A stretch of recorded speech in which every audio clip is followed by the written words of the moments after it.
Welcome to the Deep Dive. Today, we're plunging into, well, a truly astonishing football story. PSG absolutely dismantling Real Madrid 4-0 in a huge FIFA Club World Cup semifinal. At MetLife Stadium, over 80,000 fans watching this unfold. It's in shockwaves, really. So the big question we're tackling is, what exactly happened here? And what does this hammering reveal about these two giants? Our mission today is to go beyond just that scoreline. We want to pull out the key insights, look at the game's dynamics, the coaching philosophies clashing, and what it means for the future, for both clubs, and maybe even for modern football. Yeah, this wasn't just any match, was it? It was a global event. Millions watching these two titans. Yeah, and the result. 4-0. It was, frankly, astounding. Given the history, the talent on both sides, Yeah. it makes you rethink things. It forces you to ask, what really makes a football superpower today?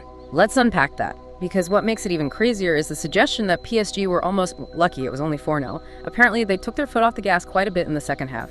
What does that tell us? It speaks volumes, doesn't it? It points to the immense confidence of the PSG coach, Lucho. Think about it. Around the 60-minute mark, he subs off his entire front three. Ousmane Dembélé, Desalito, Varakela. Off they come. That's not just rotation. That's him saying, game over. Real Madrid can't come back from this. He's resting them. And you have to remember, Lucho knows Real Madrid inside out. He played for and managed Barcelona.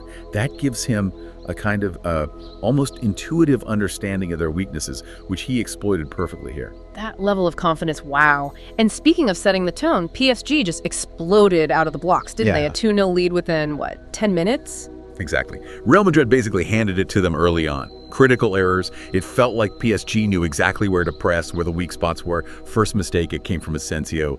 Then another really bad one from Tony Rudiger, who you'd expect more from, experience-wise.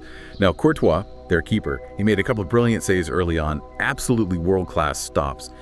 But even he couldn't paper over those cracks. Those defensive blunders, those absolute howlers in a semifinal. You just can't do that. And Ousmane's was key in forcing those errors, the way he pressed.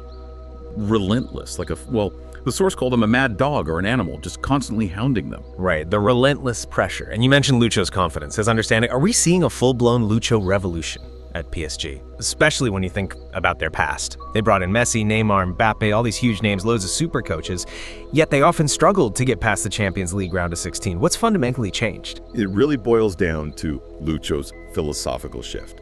This is the core of it. Remember how he publicly called out Mbappe's pressing issues before he left for Real? He basically said, look, I'd rather have 4 players scoring 10, 12 goals each than one guy scoring 40. He wants players who follow instructions, who buy into the collective. The system comes first. And Hakimi's quote after the match summed it up perfectly, didn't it? Good players win matches, but a good team wins titles. Lucho, and you have to give credit to Luis Campos, the sporting director, too. They've built a proper team. It's not just about assembling stars anymore. And you could see that team ethic on the pitch. The football they played was, eye-catching, enticing, thrilling. Wingers driving forward, that fluid midfield rotation causing chaos. And the fullbacks, Hakimi and Nuno Mendes, their energy, their fitness, their technical skill, just constant motion up and down with purpose. Hakimi, 27 goal contributions this season? From fullback, that's incredible. And Mendes had that crucial recovery tackle on Vinicius Jr., 1v1. Plus, you saw the wingers, Barcola, Ousmane, Desalito, tracking back, no ego. It's covering for their fullbacks. That third goal, too, was beautifully crafted. 10 seconds of possession, bang, goal. At one point, they had 80% possession, but it wasn't just keeping the ball for fun like maybe his old Spain team sometimes did. It was possession with purpose, incisive passes, direct play when needed. Yeah, and if you zoom out, Lucho's created this really interesting system. It's like a perfect mixture. He's got the positional play discipline that's his background. Right? Everyone knows their job, where they should be, like clockwork. But he's mixed it with relationalism, giving players freedom within that structure, freedom to react, to combine, to improvise a bit. But the foundation is solid. Every player knows their role, knows who covers if someone moves, and crucially, everyone presses immediately when they lose the ball. Everyone. And you get the sense the players really enjoy playing this way. It's demanding but rewarding. And that PSG midfield, they just ran the show. Vitinha, he seems to put in an 8 out of 10 every single week, doesn't he? His passing range, those diagonals controlling the tempo, and he works so hard to win the ball back. Then Fabian Ruiz, maybe a bit underrated. Scored 2 goals here, great passer, always seems to arrive in the box perfectly. You could argue he deserved player of the tournament at that Euros where Rodri won it, maybe. And the rotation between the three, Vitinha, Joinks, Fabian Ruiz, was so fluid. Just pulled Real's defense all over the place. total midfield dominance. Okay, but let's flip the coin. Every dominant performance highlights the other side's struggles. And this really exposed the growing pains at Real Madrid, didn't it? Xabi Alonso is trying to bring in this new style, high line, high press, ambitious stuff, but it looked, well, far from finished here. Yeah, far from finished is putting it mildly. The system right now just isn't working for them. Their press up front, it was, like you said, basically non-existent. And if your forwards don't press effectively in a high-line system, your midfield gets overrun. Simple as that. And the defense is left completely exposed. Like we saw that crystal clear on PSG's third goal. It raises that fundamental question, how can you play a high line without that coordinated, relentless press from the front? It just doesn't work. But you have to give Xabi Alonso time. This is his first real test with them in the Club World Cup. He needs a proper pre-season to drill this philosophy. Lucho's had 2 seasons now with PSG to build this. Xabi's just starting, and he's got some tough decisions ahead. Finding the right balance. PSG looked perfectly balanced. Real looked anything but. You really could see those issues on the pitch. That third goal, yeah, perfect example. High line, caught out, no pressure on the ball further up. And it brings up that work rate issue, doesn't it?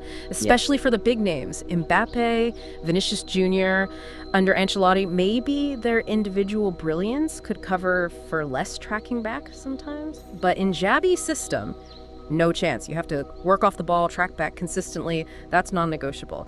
So yeah, some very difficult conversations and decisions are coming for Xabi, I think. Plus, Trent's injury didn't help. Forcing Valverde to right back, that definitely upset the balance. And Asensio, some real brain fart moments, as the source put it. Looked fragile, maybe more of a squad player. Seems that way, yeah. And they really missed Dean Howson, didn't they? The new defender, his ability to play out from the back, those line-breaking passes, they couldn't build effectively without him.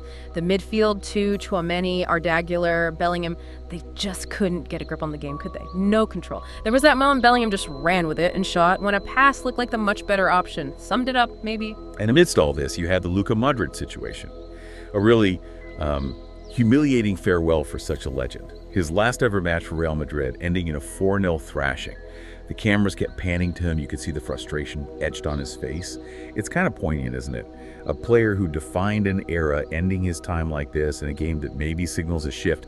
But despite the bitter ending, his legacy's immense, universal respect. It's hard to find anyone who genuinely dislikes Modric, right? Absolutely. And even in the second half, when PSG clearly eased off, Real Madrid still couldn't really make a dent, could they? They had more of the ball, sure, but they just looked toothless. Couldn't create clear chances, couldn't finish. And then the fourth goal comes anyway. Hakimi just tearing down the wing, exploiting that high line again. It just hammered home the point. And Lucho's subs were smart too, weren't they? Resting Ousmane, resting Nuno Mendes, bringing on young guys like Barcola, Maluna. It shows his trust in the whole squad, in the system itself, not just the starters. Oh, and we should probably mention Marquinhos too. The PSG defender. He's had criticism in the past, but he's had a fantastic season. Marshaled that defense brilliantly, made crucial blocks. It just shows how a good coach and a clear system can elevate even experienced players, help them find their best form again. So looking ahead for Real Madrid, one of the big takeaways, it feels like Xabi Alonso needs significant time, doesn't he? He needs to properly implement his ideas, make those tough calls on personnel, maybe even transfers, find a consistent formation, find that balance, and importantly, figure out which players have that real hunger and passion to fit his demanding style. Definitely. Whereas PSG, well, they're having an unbelievable season. They've beaten Inter, beaten Bayern, now smashed Real Madrid. They have to be massive favourites for the final against Chelsea now. Like 99% favourites. They've already got the quadruples league, domestic cups, Champions League.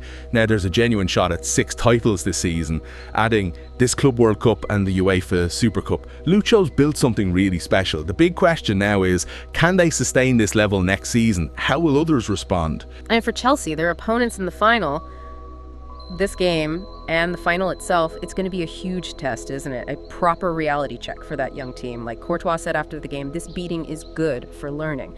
A harsh lesson, maybe, but a valuable one. It really highlights how crucial players like, say, Caicedo will be for Chelsea's midfield in games like this. You need that collective strength. So, wrapping up this deep dive, it's really painted a stark contrast, hasn't it? On one side, the triumph of a cohesive, disciplined, well-drilled system under Lucho.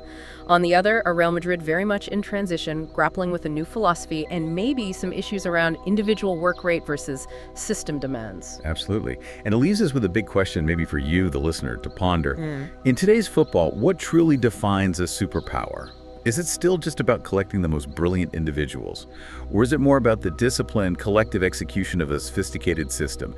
And, how long can one dominate the others? It's a fascinating dynamic. Definitely food for thought. We hope you found these insights into team building, strategy, and adaptation useful. Maybe they apply beyond football too, to understanding success in any complex field. Thanks for joining us on the Deep Dive.